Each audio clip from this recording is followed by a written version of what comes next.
Alors salut à tous. Je vais m'écarter puis après on viendra pas.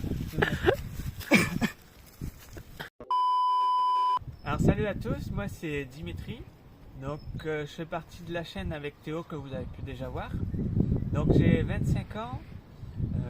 Je fais de la volaille depuis que j'ai 14 ans, tout seul.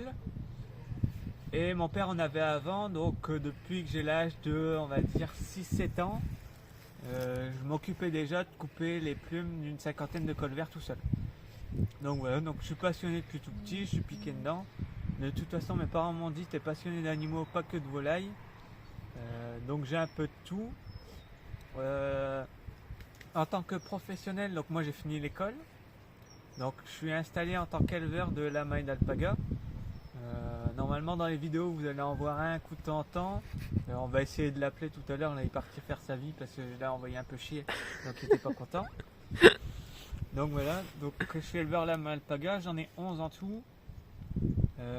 Puis ensuite vous allez découvrir la plupart de mes volailles en vidéo. Voilà. Et ensuite niveau animaux que vous n'allez pas voir dans les vidéos, j'ai un chien, 3 chats, un cochon vietnamien. Donc ça, voilà. Ce sera en photo? En photo, ouais, on en mettra de temps en temps en photo. Donc voilà, donc on va essayer de vous montrer un petit peu celui qui vit ici. On va savoir que moi la plupart de mes animaux sont en éco-pâturage, il faut que j'en parle aussi un petit peu. Chez moi j'ai juste mes canards colverts et mes oies rieuses.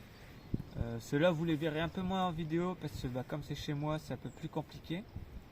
Je vous les filmerai de temps en temps, puis Théo vous les mettra de temps en temps en fin de vidéo, des choses comme ça, ou en photo, ou sur la page Facebook aussi, hein, que vous pouvez voir. Donc voilà, donc on va essayer de vous montrer le bonhomme qui est ici.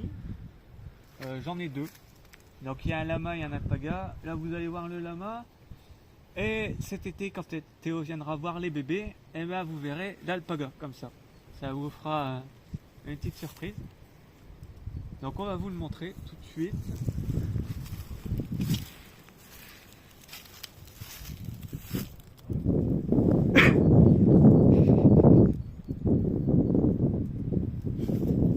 Donc voilà, donc c'est un jeune lama de 1 an. Donc je préfère vous le présenter tout de suite, comme vous allez le voir dans les vidéos, au moins comme ça vous pourrez poser vos questions. Et puis vous pouvez voir que c'est pas méchant comme bestiole. Hein. Pour tous les gens qui en ont peur. Par contre c'est moins gentil avec les grillages. Hein, autant les humains ça va. Autant les grillages c'est vraiment pas leur truc. Lui il préférerait être partout, aller se promener avec les poules, avec les oies. Mais il peut pas. Donc voilà. Donc on se retrouve tout de suite pour la continuité de la vidéo avec la volière.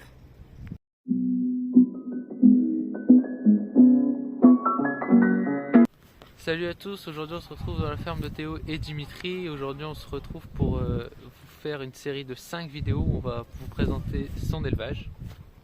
Donc voilà, donc aujourd'hui on va parler des tourterelles et des faisans dans la première vidéo. Donc on va vous les montrer tout de suite. Donc là, ici vous pouvez voir donc 3 couples de tourterelles rieuses. Donc c'est des petites tourterelles qui servent surtout d'ornement, hein. C'est pas des oiseaux pour la chasse. Et donc ici on est dans une grande volière où ils sont en cohabitation avec des faisans. Donc faisans doré Isabelle. La période de reproduction commence à se lancer tout doucement, les mâles commencent à parader. Donc voilà, ça commence tout doucement. Bon, faites pas attention à la volière, elle a pris la tempête, hein, donc il y a pas mal de choses à refaire. Vous pouvez observer, on a fait 3 perchoirs, donc avec des branches d'arbres naturels, donc qu'on a coupé directement sur des arbres. Et donc tous les 3 à 6 mois on déplace la volière pour essayer de garder un peu d'herbe. Là ça fait un moment que ça n'a pas été fait, ça n'a pas eu beaucoup de temps. Et donc il y a de l'herbe. Dans le fond on verra il y a les mangeoires. Vous pouvez voir un mâle qui parade. Donc il y a les mangeoires et j'ai 2 petites gamelles d'eau. Mais je prévois d'installer une fontaine pour les tourterelles pour qu'elles puissent se baigner. on va peut-être se rapprocher un petit peu pour essayer de montrer les faisans, s'ils ne savent pas. Hop. Donc vous pouvez voir en bas, donc il y a un couple de faisans dorés Isabelle. Donc vous avez le mâle qui est à gauche, donc qui est coloré jaune, avec la femelle qui est à droite. Donc là il commence tout juste aussi la reproduction, hein. Le mâle commence à parader autour de la femelle. Et donc on espère avoir des œufs pour faire des petits. Donc les œufs iront certainement sous des poules, parce que les faisans en volière ça couvre pas. Donc voilà. Donc vous pouvez voir, on a commencé à faire un nid, c'est un nid test hein, pour le moment. Donc on a construit un petit abri avec une tôle, 4 palettes, et en dessous on a mis des plaques de plastique avec de la paille dessus. On verra bien ce que ça donne. On est aussi un petit peu embêté avec les rats qui commencent à nous retourner un peu la volière. Donc on espère pas trop avoir de problème, mais avant on l'a déplacé régulièrement, on n'avait pas de soucis. Donc voilà. Je sais pas trop quoi rajouter de plus. Les couleurs des... Ah, les couleurs des tourterelles? Oui. Alors, je connais pas les couleurs homologuées, donc les gens qui s'y connaissent ne venez pas me dire c'est pas la même couleur. Je n'y connais rien. Moi je les ai pris parce qu'elles étaient belles. Hein, point barre. Mais en haut, donc vous en avez une grise. Ensuite, on va faire de gauche à droite.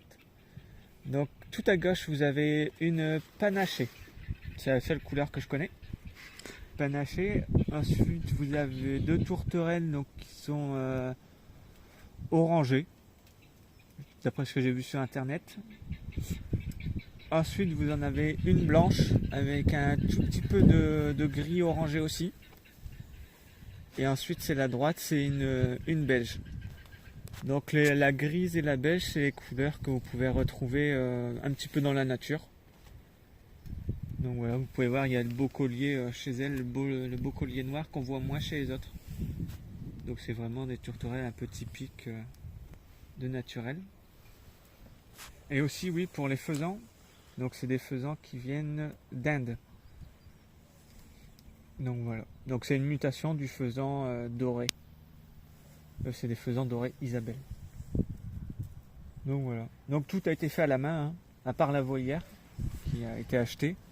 Mais sinon, perchoir, les cabanes, c'est tout de la récup. Parce qu'ici on fait que de la récup. Et les mangeoires, c'est des mangeoires qu'on a récupérés à droite à gauche. Donc c'est des petits gamelles en ferraille ou alors des gamelles à lapin. Où il y a même une petite soutasse de la mamie. Voilà un petit peu ce qu'on pouvait dire. Donc la volière, elle fait du 2 mètres par 6, excusez-moi. Vous pouvez voir qu'elle est assez haute, donc les tourterelles ont de quoi voler. Donc c'est une bonne volière. On va agrandir après, on va rajouter quelques oiseaux, mais normalement niveau population, ça devrait plus beaucoup augmenter. Parce que le problème, c'est quand on déplace la volière, forcément, il faut attraper tous les oiseaux. Donc plus il y en a, plus c'est long et plus ça stresse. Et moins de temps nous on a, parce que j'ai pas forcément le temps le matin de déplacer la volière, hein, pas tous les jours. Donc voilà, à peu près la taille qu'elle fait. Donc sur ce, c'est la fin de la vidéo. On se retrouve dimanche prochain pour une prochaine vidéo. Salut!